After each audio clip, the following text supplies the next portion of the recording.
अब शक्ति नहीं है, कमरे के अंदर में बंद कमरे में बैठते हो फिर भी तो जुकाम हो रहा है, फिर भी थोड़ी हवा लग जाती तो जुकाम हो जाता, थोड़ी सी गर्मी लग जाए तो लपटें लग जाती है। तो भैया उस समय आप बस इतना रखो कि अपनी वह समय कब आए कि हम ऐसी उत्कृष्ट साधना की सामर्थ्य रख सकूं, लेकिन जब तक नहीं आया है तो जितना है उतना तो सही तरीके से करें। उसमें भी इतनी शिथिलता नहीं आए, बहुत सारे लोगों को देखते हैं इतना पानी पूरे नहाए जैसे दिखने लगते हैं गर्मी के नहीं, इतना नहीं, थोड़ा प्रयास करो, जितना बने उतना सहनशीलता रखो। ठंडी के समय में एकदम बड़े बड़े तो फिर ऐसी शिथिलता नहीं, जितना बने उतना करो।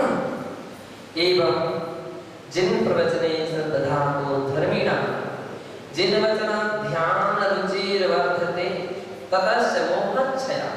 कितनी बात कह रहे हैं, इस प्रकार से जिन प्रवचने श्रद्धातो धर्मिणा, जो धार्मिक पुरुष जिन्हें भगवान के वचनों में श्रद्धा रखता है, जिन वचन ध्यान रुचि वर्धते, उसकी जिन वचन के प्रति ध्यान रुचि बढ़ती है। क्या बता रहे हैं, उसकी जिन वाणी के अध्ययन में रुचि बढ़ती है और ततश्च मोहच्छया, अध्ययन में रुचि बढ़ती है निरंतर से। जिनके अंदर में श्रद्धा है, सम्यक दृष्टि है, आगम के प्रति आप देखो एक भी क्षण व्यर्थ में नहीं कमाता है। जितना बनता है स्वाध्याय, तत्व चिंतन आदि आदि, लेखन, ध्यान, जाप इत्यादि प्रकार की तत्व चर्चा में समय व्यतीत करता है। अब जिनकी ऐसी प्रवृत्ति नहीं रहती है तो जब तक दो चार लोग ना मिल जाए उनको तो सिर दर्द ठीक नहीं हो सकता।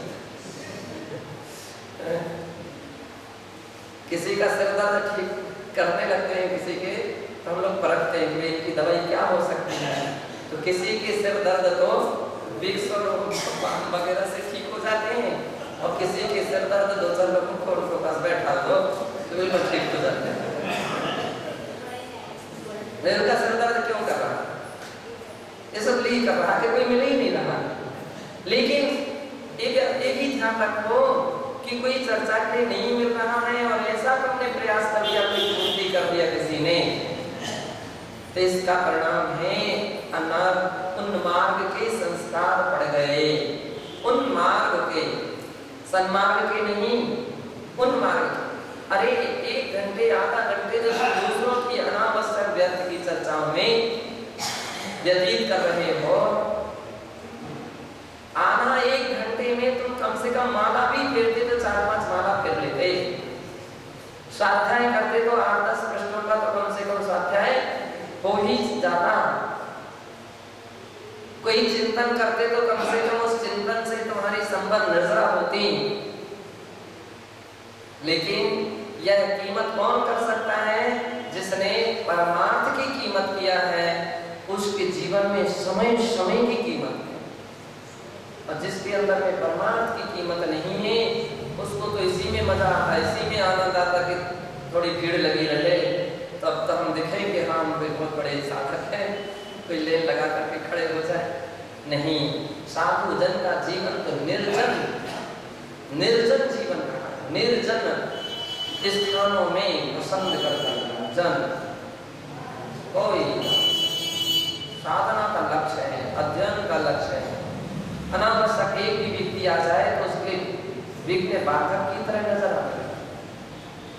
या इतने अच्छी साधना में गहरे में उतरे रहते हैं, आते रहो, अपनी साधना चल रही है, अब बैठो तो कब तक बैठो। अपनी संकल्प है कि हमारा मौन है, तो बहुत सारे लोग अंदर में जाकर 1 मिनट बैठे, 2 मिनट बैठेंगे, 10 मिनट बैठेंगे, 15 मिनट बैठेंगे। महाराज क्या करें, वो बोलने लगे और वो कहने लगे। बोलने तो दुनिया भर बोलती है, शाम को रात्रि भैया बोलती के लिए लोग आते तो कितने बोलते हैं, लेकिन वो बोलने लगे तो इसका मतलब हम थोड़ी बोल सकते हैं। तो अपने लिए जिसने परमार्थ कीमत की है वो अपने समय का सदुपयोग करता रहेगा, और जिसके अंदर में परमार्थ की कीमत नहीं है वो उसी में अपनी जिंदगी पूरी की पूरी गुजार देगा, पूरी जीवन चला जाता है। ऐसे लोगों को देखा, वर्षों के वर्ष निकल गए दीक्षा के, एक भी ग्रंथ ना तो याद रहा, ना कोई विशेष उपलब्धि रही, ना तर्क, ना ध्यान, ना तप, ना त्याग। क्यों? परमार्थ की कीमत नहीं किया ना उन्होंने। अब देखो उनके जीवन चर्या को, क्या भाई आपकी अभी तक कितने उपवास हुए, कितने व्रत हुए, कितने नीरज, कितने ग्रंथों का सुन। अब देख लीजिए क्यों, क्या बात हो गई, समझ नहीं। कहो क्या कहते हो, व्रत है तो ये कह देंगे कि हमको याद नहीं होता। अब तुम जवाब तो नहीं कह सकते, आप तो नहीं कह सकते याद। तो एक प्रत्यक्ष परीक्षाएं हैं, जो उम्र वाले हैं यानी जवान उम्र अवस्था वाले हैं, और वो यदि उनको याद नहीं हो रहा, सफलता नहीं मिल रही, तो समझ लीजिए कि उनकी चर्या में अनावश्यक प्रमाद चल रहा है। कोई नहीं मिलेगा तो सोच जाएंगे, कोई बातें करने वाला नहीं मिलेगा तो आप जाकर के देखो क्या होगा, आप सोचते हुए मिलेगी। और यदि जिन्होंने कीमत की है, आप देखो क्या धन्य है उन साधुओं के लिए, उनको रात रात भर खड़े होकर के ध्यान कर रहे हैं। राजेश भैया हमारे महाराज को आप देखो, कभी विधानवर सागर जी महाराज, हम तो खाली संशय कर करके पुण्य कमा रहे हैं, ऐसी खड़ी रहती। चर्चा करना बहुत आसान है, 1 घंटे की सामान पे नहीं चर्चा करने वाले नहीं कर पाते, 12-12 घंटे खड़े सामयिक, रात भर शाम की सामयिक में बैठेंगे और सुबह की सामयिक में उठेंगे। हाँ नहीं,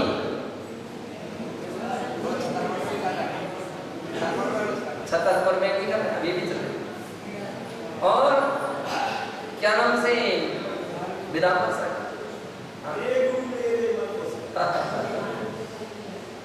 8 साल से मौन, जहां किसी व्यक्ति के लिए हम 1 घंटे के मौन की बात करते हैं, 1 घंटे मौन को सिर पकड़ लेते हैं, 1 घंटे मौन कैसे होता है, और वहां 8 साल से कई जगह के चातुर्मास में लोग तो तरस जाते कि उनको 2 शब्द तो उनके मुख से सुनने के लिए मिले, तो ऐसा लगने लगता है। और उसकी हमने उपलब्धि भी देखी, इस बात की उपलब्धि ये देखी कि आप देखिए पूरी गाथाएं कंठस्थ, हाँ इतना चीज बड़ा कि जिन हम लोगों को किसी को भरोसा नहीं था कि इतनी जल्दी इतना सब कुछ इनको याद हो सकेगा।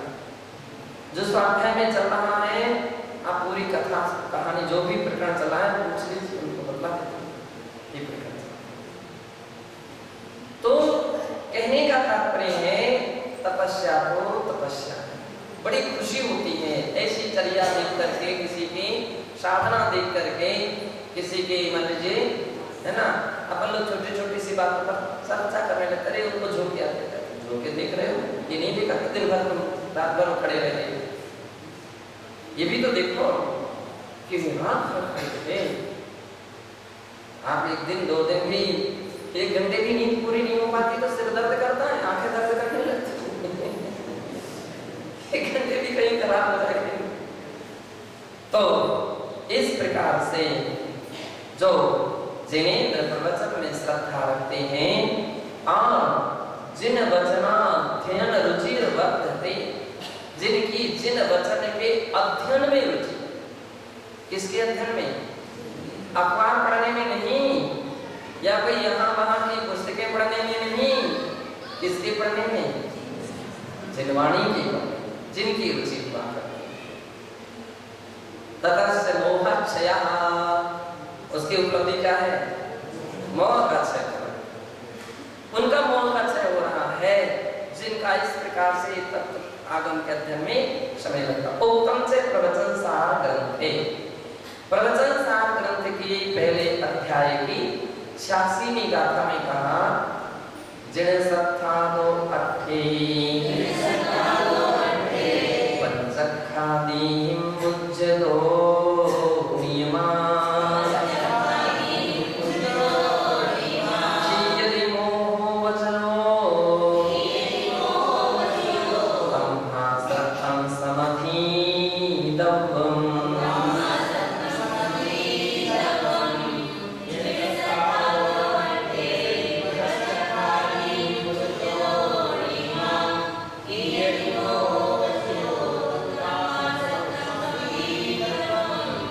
कह रहे हैं, जिन सत्थादो अट्ठे जिनेन्द्र भगवान के द्वारा कहे हुए शास्त्र और उनके अर्थ में पंचखादि मुज्जदो नियमा, जो नियम से प्रत्यक्ष आदि रूप से उसमें क्या करता है, प्रत्यक्ष आदि प्रमाणों के द्वारा उन पदार्थों को जानने वाले हैं, उनमें संलग्न रहते हैं, ऐसे महान पुरुषों के क्षीयति मोहोपचयो, मोहोपचय, मोह का समूह क्षीयति, क्षीण होता है, नष्ट हो जाता है। तम्हा सत्रम समधिदव्वम, इसलिए शास्त्र को अच्छी तरह से अध्ययन करना चाहिए। हम लोग देखते हैं आपके आचरण सागर जी भी स्वाध्याय खड़े खड़े पाठ करते हैं, स्वाध्याय करते क्या हमने देखा, आराम से अकेले बैठते हैं और अपने स्वाध्याय निमग्न अकेले आप बैठे हुए हैं, स्वाध्याय निमग्न, कोई आ रहा कौन जा रहा, उनसे किसी से लेना देना नहीं, कोई मतलब नहीं। कितनी खुशी होती है ऐसे साधकों को देख करके, बड़ा आनंद आता है कि धन्य है उनकी चर्या, जैसे अपनी साधना में, अपनी चर्या में निमग्न रहते हैं। तो निरंतर ऐसे अपनी साधना का वृद्धि करते रहना चाहिए। जिनोक्त तत्वेषु अश्रद्धानस्य श्रवणस्यापि नाम धर्माचरणं संभवति। जिनोक्त तत्वेषु अश्रद्धानस्य, जिस प्राणी का जिनेन्द्र भगवान के द्वारा कहे हुए तत्वों में अश्रद्धान है, अश्रद्धान यानी श्रद्धा नहीं है, विश्वास नहीं है, तो न धर्माचरणं संभवति, उन प्राणियों के अंदर में धर्माचरण संभव नहीं हो सकता, धर्माचरण नहीं हो सकता है। उत्तम से प्रवचन सार ग्रंथ है। प्रवचन सार ग्रंथ में एक पहले अध्याय की 91वीं गाथा में कहा, सद्दहदिना सो समणो ततो धम्मो देव संभवति।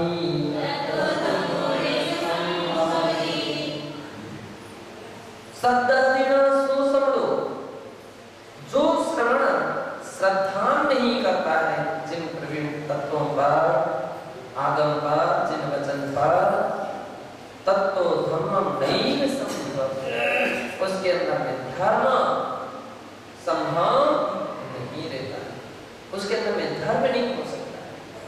इसलिए श्रद्धा का अर्थ है कि रुचि होना चाहिए।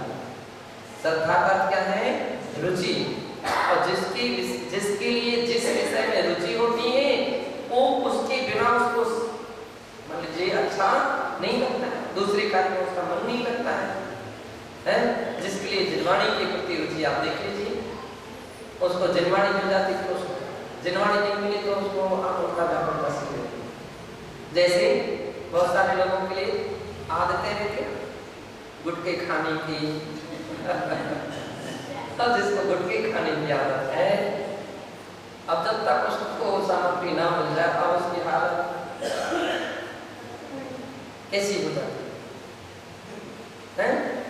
ठीक इसी प्रकार से जिनके लिए तत्व के प्रति उसकी रुचि है, तो उसको तत्व की बात जब तक नहीं मिलती है तब तक उसको अपन जाता है, आनंद आ जाता है उसको। तो हर श्रवण के लिए चाहिए कि जिनेंद्र भगवान के वचनों पर एक ऐसी श्रद्धा रखें, जिनवाणी पर एक ऐसी श्रद्धा रखें कि जो श्रद्धा उनके लिए धर्म ध्यान का कारण बन जाए और हर समय उसका समय का उपयोग करने लग जाए। अतः सिद्ध्यति यद् धर्म आराधनां सम्यक् दर्शनम अनिवार्यमिति।